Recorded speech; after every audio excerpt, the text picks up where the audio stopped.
Kollase maja taga asus pisikene onnikene. Sinna viiski sinine suss Pukanuta.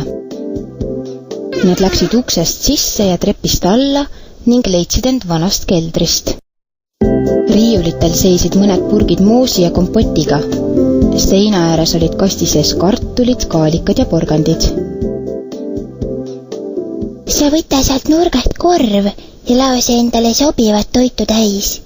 Mina ja mu sõbrad toidust juurde ei hooli, kuid sina peaksid küll korralikult sööma. Need juurikad on väga kasulikud, seda ma tean.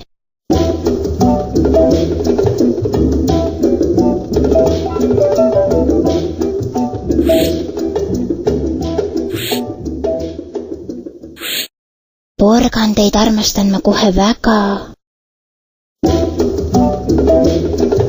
Korv sai kiiresti head kraami täis.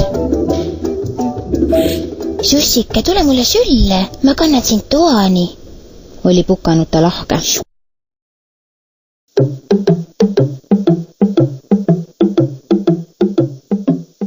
Oi, küll sina oled abivalmis. Mul on hea meel, et meil selline tore uus sõber on. Mina aitan jälle sinul hiljem suppi keeta, ütles suss. Sõnagi lausumata tuli laud ja viis korvi kööki. Aitäh sulle, hüüdis Pukanuta talle järele. Hakkame juba mängima. Mis siis nüüd juhtub?